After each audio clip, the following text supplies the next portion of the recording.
Praise the lord. ప్రభు అయిన యేసుక్రీస్తు నామంలో మీ అందరికీ మా హోసన్నా మినిస్ట్రీస్ తరపున హృదయపూర్వకమైన వందనాలు తెలియపరుస్తున్నాను. ప్రభు మిమ్మల్ని ఆశీర్వదించి దీవించునుగాక. పరిశుద్ధ గ్రంథంలో నుండి ఈ పూట ఇర్మియా గ్రంథం 4వ అధ్యాయం 14వ వాక్యాన్ని నేను చదువుతున్నాను. జాగ్రత్తగా మీరు ఆలకించండి.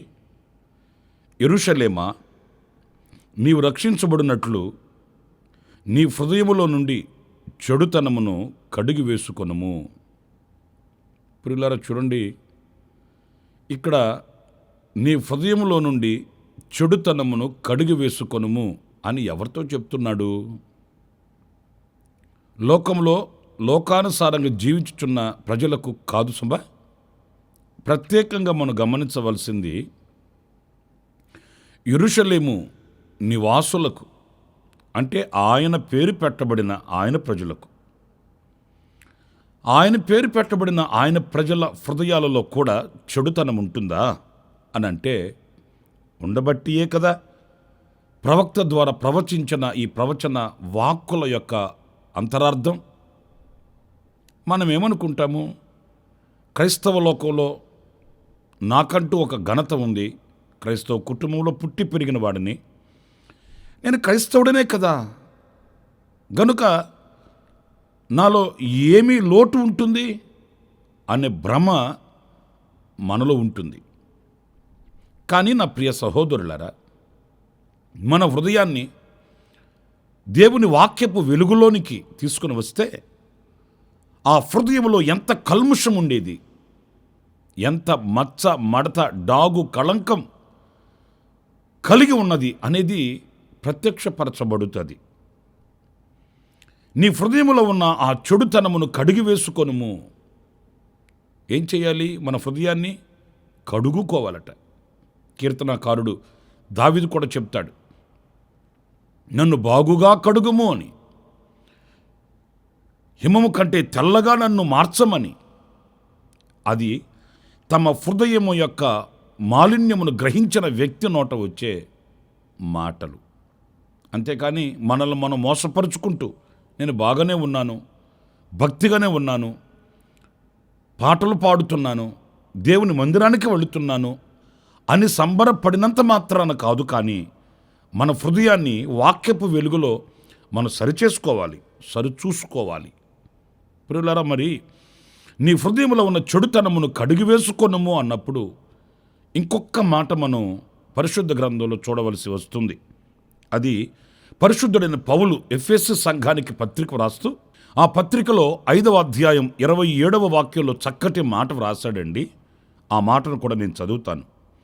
నిర్దోషమైనదిగాను మహిమగల సంఘముగాను ఆయన తన ఎదుట దానిని నిలబెట్టుకొనవలెనని వాక్యముతో ఉదక స్నానము చేత దానిని పవిత్రపరిచి.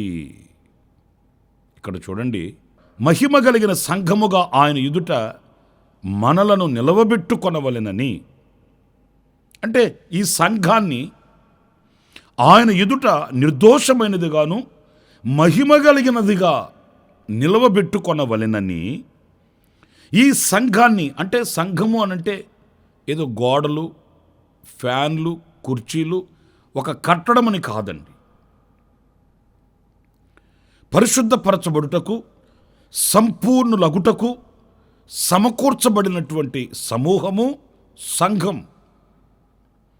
ఈ సంఘము ఆయన ఎదుట మహిమ కలిగినదిగా ఉండాలని ఈ సంఘాన్ని వాక్యముతో ఉదక స్నానము చేత, అంటే వాక్యమనే నీటి చేత, వాక్యాన్ని నీళ్లతో పోల్చాడు చూడండి. ఈ వాక్యమనే నీటి చేత మనకు స్నానము చేయించి, అంటే పరిశుద్ధపరిచి, మన హృదయాన్ని పవిత్రపరిచి ఎప్పుడైతే వాక్యం అనే నీటి యొద్దకు మనం వెళుతామో, ఆ వాక్యం అనే నీటిని మనము ఆశ్రయిస్తామో, ఆనాడు ఈ వాక్యం అనే నీరు మన హృదయాన్ని పరిశుద్ధపరుస్తుందండి, మన హృదయాన్ని కడుగుతుందండి. ఏదో విని వాక్యం రాసుకోవడానికి కాదు. కొంతమంది వాక్యం చెప్పేటప్పుడు డైరీలు రాసేస్తారండి. నాకు చాలామంది తెలుసు. వినిన వాక్యం అంతా ఎక్కడుంటుందంటే డైరీలో ఉంటుంది, హృదయంలో ఉండదండి. కొంతమందికి నేను చెప్పేది, అందరికీ కాదండి. దైవజనులు వాక్యం చెప్పేటప్పుడు తెగ రాసేస్తారు. ఆ వినిన వాక్యం ఎక్కడుంది అని అంటే ఆ పుస్తకంలో, ఆ డైరీలో పేపర్ మీద ఉంటుంది, కానీ మెత్తని హృదయం మీద ఉండదండి. హృదయంలోకి వాక్యం వెళితే ఆ వాక్యము చేత మనము ఒక విమర్శ చేసుకోగలిగితే, ఆ విమర్శనాత్మకమైనటువంటి అనుభవము మనల్ని ఒక పవిత్రమైన మార్గంలోకి తీసుకుని వెళుతుందండి. వాక్యము మనము విమర్శించుకోవడానికి, వాక్యం ఎలా ఉంది, నేను ఎలా జీవిస్తున్నాను, వాక్యం ఎలా వ్రాయబడి ఉంది, ఈ వాక్యానికి నేను సరిపడిన వ్యక్తినేనా అని విమర్శించుకోవడానికి వాక్యం. మరి కొంతమంది ఇప్పుడు కొత్తగా టెక్నాలజీ పెరిగింది కదండి, దైవజనులు వాక్యం చెప్పేటప్పుడు సెల్ ఫోన్లో రికార్డు చేసేస్తారు. ఎందుకంటే మా వాళ్ళకి వినిపించడానికండి. వాక్యం సెల్ ఫోన్లో ఉంటుంది, వాక్యం ఇంకొకరికి వినిపించడానికి. మరి నీ సంగతి ఏంటి? వాక్యం నీ ఎదుట నిలిచింది నిన్ను సరిచేయడానికి, ఆ వాక్యం చేత నిన్ను నువ్వు విమర్శించుకోవడానికి, మరొకరికి కొరకని కాదు. ప్రియుల దేవుని బిడ్డలారా, వాక్యం దగ్గర మనం కడగబడాలి, వాక్యం యొద్ద మనం శుద్ధి చేయబడాలి. ఆ వాక్యం ప్రకటించబడుతున్నప్పుడు ఆ వాక్యం అంతరంగంలోనికి వెళ్ళి అంతరంగంలో దాగి ఉన్న ప్రతి మస్టుని, ప్రతి మురికిని కడిగి మనల్ని పవిత్రులుగా చేయగలగాలి. అలాంటి సమ్మతి అయిన మనసుతో వాక్యం దగ్గరికి రావాలి. వాక్యం మనల్ని మనం విమర్శించుకొని మనం శుద్ధీకరించబడుటకు, మనము పవిత్రపరచబడుటకు, ఈ ఉదక స్నానం చేత ఆయన సంఘాన్ని పవిత్రపరిచి ఆయన ఎదుట నిలవబెట్టుకొనుటకు అనేది ఈ వాక్యం మనకు చెప్తున్న సత్యం. మరి ఈ రోజున ఆ శుద్ధీకరింపబడిన వాక్యమనే జలములతో, వాక్యమనే నీటితో కడగబడిన హృదయముగా, కడగబడిన వ్యక్తులుగా మనం ఉన్నామా, లేక పైకి భక్తులుగా కనబడుతూ అంతరంగంలో అదితేంద్రియాన్ని దాచుకొని మస్టు మురికిని ఉంచుకొని భక్తిపరమైనటువంటి మార్గంలో యాంత్రికంగా సాగి వెళుతున్నామా అనేది మనల్ని మనం విమర్శించుకునవలసిన సమయం. ఇంకొక మాట కూడా పరిశుద్ధ గ్రంథంలో యోహాను రాసిన మొదటి పత్రిక 1వ అధ్యాయం 7వ వాక్యం చాలాసార్లు మనం చదువుతుంటాము. ఆ వాక్యంలో ఏమని వ్రాయబడి ఉందంటే, ఆయన వెలుగులోనున్న ప్రకారము మనమును వెలుగులో నడుచిన ఎడల మనము అన్యోన్య సహవాసము గలవారమయ్యుందుము. ఈ అన్యోన్యమైన సహవాసం ఎప్పుడు కలుగుతుందంటే, మన ప్రభువు వెలుగులో ఉన్న ప్రకారము మనము కూడా వెలుగులో ఉన్నవారమైతే సమాధానంగా ఉండండి, సంతోషంగా ఉండండి, కలిసిమెలిసి ఉండండి, ఐక్యంగా ఉండండి అని బోధిస్తుంటామండి. కానీ ఈ బోధకి అందరూ తల వంచలేరు. ఎలా కుదురుతుందండి సమాధానంగా ఉండాలంటే? అందరితో ఐక్యంగా ఉండాలంటే ఎలా కుదురుతుంది? వాళ్ళ కులం ఏంటి, మా కులం ఏంటి, వాళ్ళ మతం ఏంటి, మా మతం ఏంటి, వాళ్ళ వర్గం ఏంటి, మా వర్గం ఏంటి, మా స్టేటస్ ఎక్కడ, వాళ్ళ స్టేటస్ ఎక్కడండి? ఇదిగో ఇవి వినబడుతున్న మాటలు. అయితే ఎవరు అన్యోన్య సహవాసం కలిగిన వారై ఉంటారు అనంటే, మన ప్రభు వెలుగులో ఉన్న ప్రకారము ఎవరైతే ఈ వెలుగు సంబంధమైన బ్రతుకుతూ ఉంటారో వారు అన్యోన్య సహవాసము గలవారై ఉంటారట. అప్పుడు ఎప్పుడు వెలుగు సంబంధమైన బ్రతుకుతూ ఈ అన్యోన్యమైన సహవాసాన్ని కాపాడుకుంటున్నప్పుడు ఆయన కుమారుడైన యేసు రక్తము ప్రతి పాపము నుండి మనలను పవిత్రులుగా చేయును. యేసు రక్తం ప్రతి పాపము నుండి మనల్ని కడుగుతుంది. యేసు రక్తం ఎందుకు చిందించబడింది? యేసు రక్తం మనకు ఎందుకు అనుగ్రహింపబడింది? యేసు రక్తం చేత మనం ఎందుకు కడగబడాలి అనంటే, మన హృదయములో ఉన్న ఆ పాపం తొలగేటట్లు రక్తము చేత కడగబడాలి. రక్తం, యేసుక్రీస్తు యొక్క ప్రశస్తమైన, పరిశుద్ధమైన, నిష్కళంకమైన రక్తము చేత మనం కడగబడాలండి. ఎందుకంటే ప్రతి స్వాభావికమైన గుణం రక్తంలో ఇమిడి ఉంటుంది. కొంచెం ఆలోచించండి. మనం ప్రత్యక్షపరిచే ప్రతి స్వాభావికమైన గుణం మన రక్తంలో ఉంటుందండి. తండ్రి ఎలా ప్రవర్తిస్తే కుమారుడు కూడా అలాగే ప్రవర్తిస్తుంటాడు. తండ్రి ఎలాంటి గుణగణములు కలిగిన వాడైతే కుమారుడు కూడా అదే గుణగణములు కలిగిన వాడై ఉంటాడు. ఎందుకని? తల్లిదండ్రుల రక్తాన్ని పంచుకొని పుట్టినవాడు గనుక, తల్లి తండ్రి రక్తంలో ఏ గుణాలుంటే బిడ్డలో కూడా, కుమారునిలో కుమార్తెలో కూడా అవే గుణాలు వస్తాయి. ఎందుకంటే అది రక్తం. అంటే గుణము అనేది రక్తంలో ఉంది. ఈ రక్తంలో ఉన్న గుణగణాలని మార్చాలంటే మరొక పవిత్రమైన రక్తం కావాలి, పరిశుద్ధమైన రక్తం కావాలి, దైవత్వం కలిగిన గుణములు కలిగిన రక్తం కావాలి. ఆ రక్తమే పరిశుద్ధుడైన యేసు రక్తం.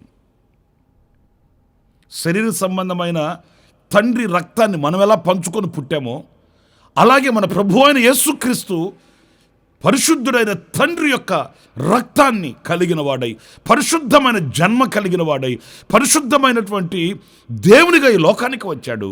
ఆయన తన రక్తాన్ని కార్చాడు, చిందించాడు, మన రక్తాన్ని శుద్ధి చేయడానికి, మన రక్తములో ఉన్న పాపభూయిష్టమైన ఆ గుణగణాలలో మార్పును తీసుకొని రావడానికి, మనల్ని పవిత్రునిగా నిలబెట్టడానికి యేసుక్రీస్తు రక్తం కార్చాడు. ఆ రక్తంతో మనం కడగబడాలి. క్రైస్తవ కుటుంబంలో పుట్టి పెరిగినంత మాత్రాన కాదు, యేసుక్రీస్తు రక్తం చేత నీవు కడగబడిన వాడవు కావాలి. అందుకే ఆ చెడుతనమును తొలగించుకోవడానికి, చెడుతనములో నుంచి బయటకు రావడానికి, కడగబడిన వారమై పవిత్రులుగా మార్చబడడానికి వాక్యమనే నీటి చేత మనం కడగబడాలి. రెండవది, పవిత్రమైన, పరిశుద్ధమైన, నిర్దోషమైన, నిష్కళంకమైన రక్తము చేత మనం కడగబడాలి. ఇంకొక చిన్న విషయం కూడా నేను మీకు జ్ఞాపకం చేస్తాను. పరిశుద్ధుడైన పౌలు కొరింథీ సంఘానికి వ్రాసిన మొదటి పత్రిక 6వ అధ్యాయము 11వ వాక్యం, మీలో కొందరు అట్టివారై ఉంటిరి గాని ప్రభు అయిన యేసుక్రీస్తు నామమును మన దేవుని ఆత్మ యందును మీరు కడగబడి పరిశుద్ధపరచబడిన వారై నీతిమంతులుగా తీర్చబడితిరి. పురులారా చూడండి, ఈ వాక్యంలో దేవుని ఆత్మ యందును మీరు కడుగబడి అంటే పరిశుద్ధమైన ఆత్మ, దేవుని ఆత్మ. ఈ పరిశుద్ధమైన దేవుని ఆత్మ మనలోనికి ప్రవేశించినప్పుడు, మన మీద కుమ్మరించబడినప్పుడు, ఈ పరిశుద్ధమైన దేవుని ఆత్మ మనల్ని పవిత్రునిగా చేస్తుంది, పరిశుద్ధులుగా చేస్తుంది. ఏది చీకటి, ఏది వెలుగు మనకు ప్రత్యక్షపరుస్తుంది. ఏది ఇరుకు, ఏది విశాలత మనకు ప్రత్యక్షపరుస్తుంది. మనకు మరొకరు బోధించవలసిన అవసరం లేదు. కానీ ఈ పరిశుద్ధమైన దేవుని ఆత్మ మనలో ఉన్నప్పుడు మనల్ని ఒక పవిత్రమైన, పరిశుద్ధమైన నడవడి కలిగిన వ్యక్తులుగా తీర్చిదిద్దుతుంది దేవుని ఆత్మ.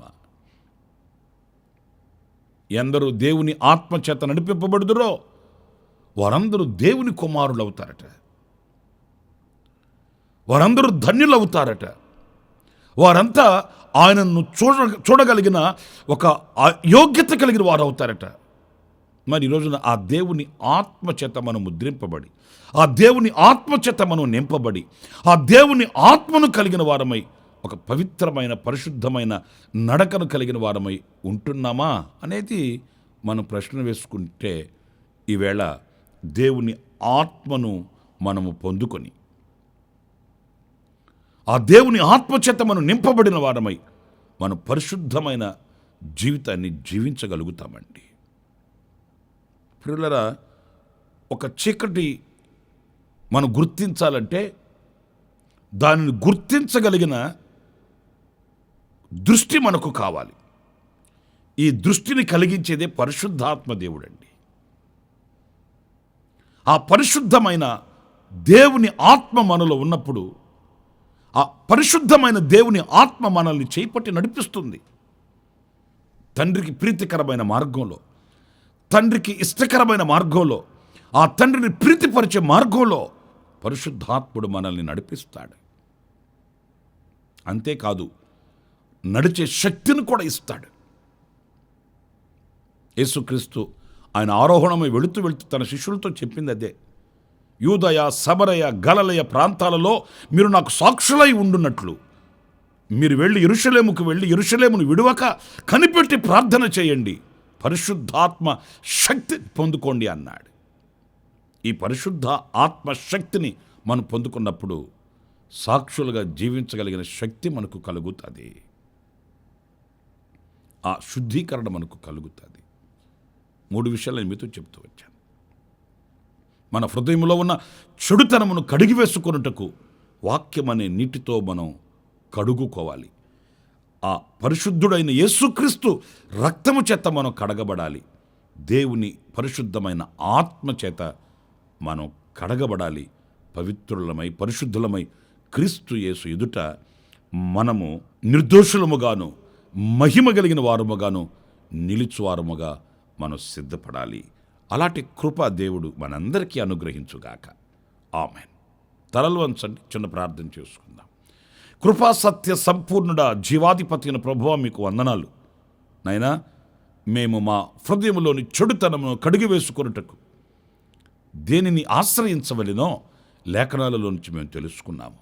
అవును, వాక్యం అనే నీటి యొద్దకి, మీరు సిలువలో కార్చిన ప్రశస్తమైన పరిశుద్ధమైన రక్తము యొద్దకి, మీరు పంపిన పరిశుద్ధమైన ఆత్మ యొద్దకు మేము సమీపించి పరిశుద్ధపరచబడిన వారమై నిర్దోషులముగాను మహిమ కలిగిన సంఘముగా మేము మీ ఎదుట నిలుచుటకు మీరు మాకు కృపను అనుగ్రహించి నడిపించమని మమ్మల్ని ఒక్కొక్కరిని మీ చేతులకు సమర్పించుకుంటూ యేసు ప్రశస్త నామములో ప్రార్థన చేసి వేడుకొనుచున్నాను తండ్రి.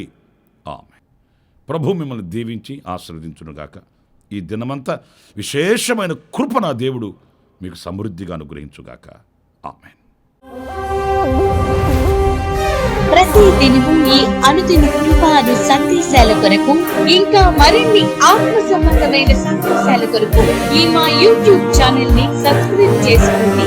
Pastor Ramesh, ministries.